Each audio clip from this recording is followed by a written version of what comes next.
Hey everyone, and welcome to Murphy's Law Garage. Today's episode is brought to you by Beefcake Racing and my idiot self that knows how to break axles a lot. Let's get into looking at what exactly happened with these axles and why you really ought to change them.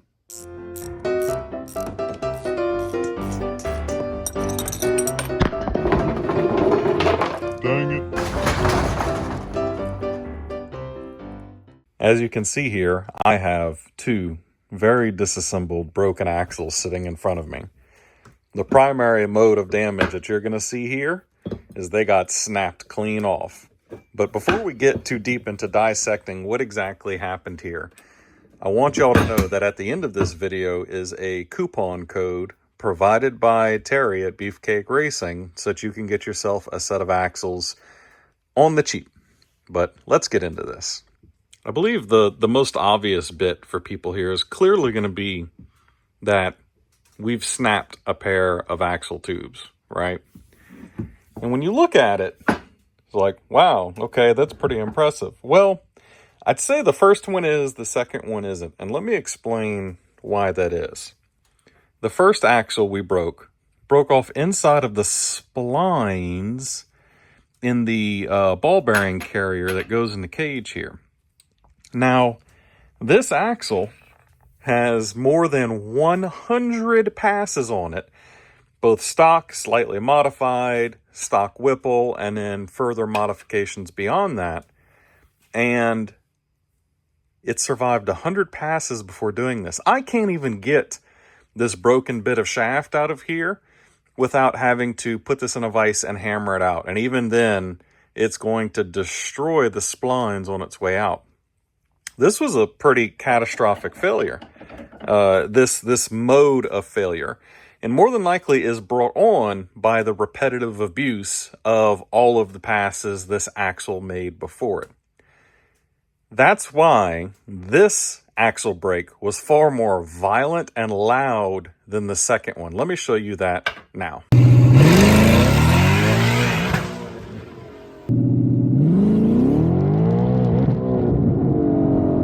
Very, very violent. And I know the camera doesn't do it great justice, but it was insanely loud. Now, I'm going to leave this portion of this axle alone here for later in our story as to why you need to do something different. Let's move that aside. Let's look at the second axle I broke. These axles, they may not look identical to you just because they're on opposite ends. This one broke on the differential side, and this one broke on the knuckle side next to the wheel. But they're actually the exact same part number. And now, I know one of you here is going to be like, well, JB, wasn't one of them a dark horse axle and one of them is a GT axle? Well, what we found out is that a automatic GT axle and an automatic dark horse axle are the exact same part number, down to everything. There is no difference here, down to the BB at the end. And I know you can't really see it because the tag's covering it a bit here, but down to the BB at the end, these two are the exact same axle. So going to a dark horse axle will not help you unless it's a manual transmission car. From what Jordan Overstreet at House of Boost was saying is the manual car, the axle is thicker. It doesn't have as much of a neck down. So much like a GT350 axle, which chances are, that's exactly what it is the driver's side axle is a GT350 axle. Now, these cars tend to put a lot of stress on the driver's side. That's why the driver's side axle is beefier. Now, when the dark horse axle broke, it broke after only 3 passes and was not as violent. Check that out here.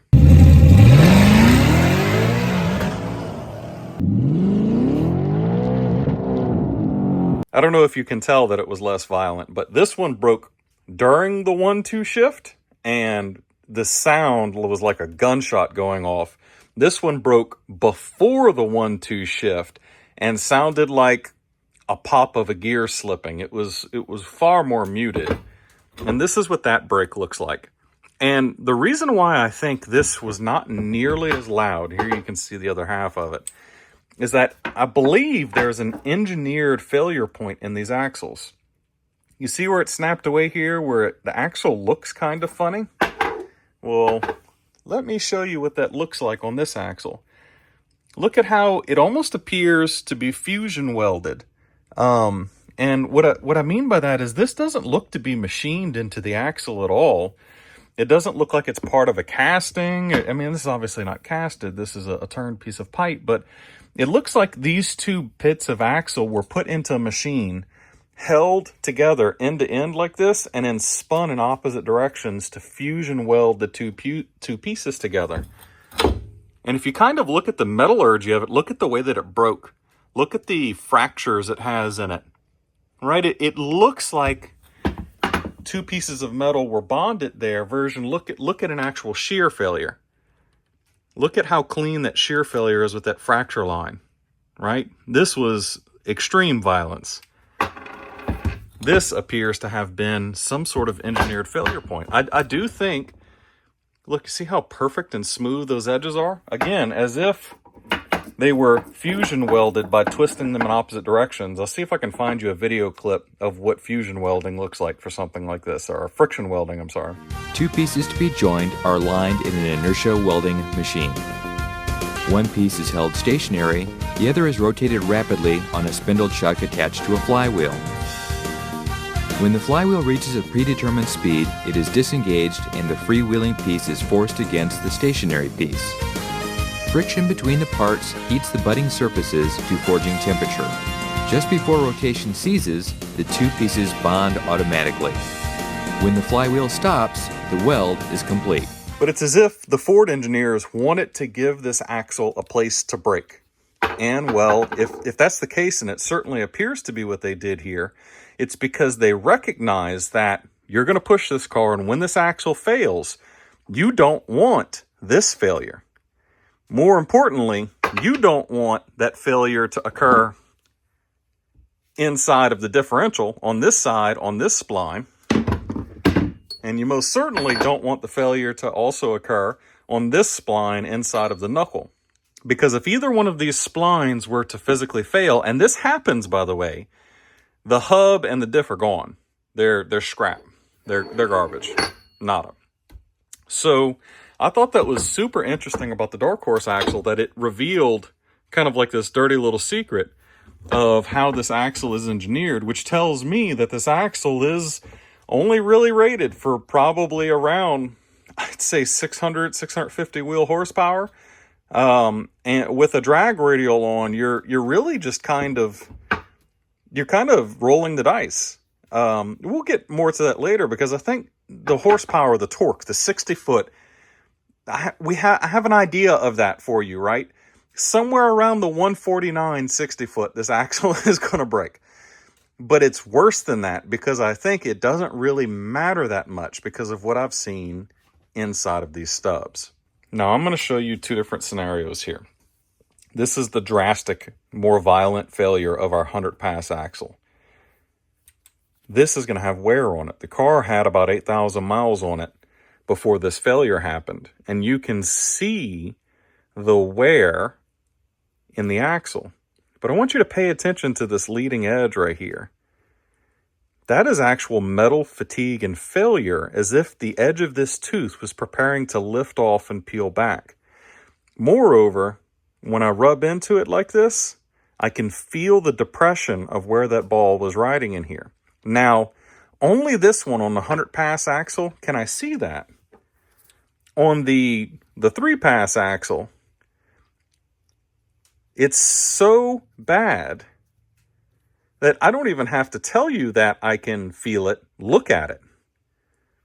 I'll be honest with you, this Dark Horse axle appears to have been made by a different factory, worse material, something than the factory GT axle I had, because you can see the damage and it's shiny, but it's not nearly as bad as the Dark Horse axle, where after those 3 violent launches, you can see the grooving the ball bearings were making in this axle. It is intense.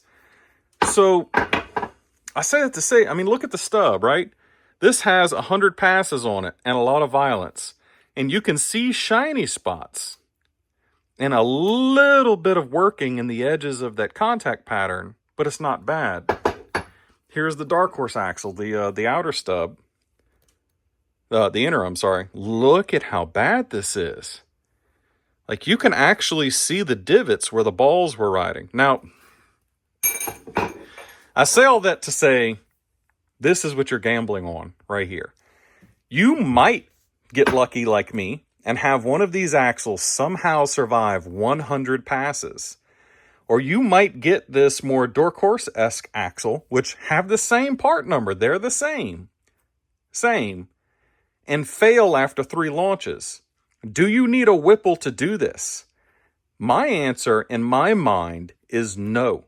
I don't think you need a Whipple to do this. I think you need a heavy car with good slicks like a Hoosier DBR or an ETR and just repeated hard launches, which my car has only seen, if you include a real sticky tire and a really violent launch, has only seen probably 15 like that before you're going to experience an axle failure.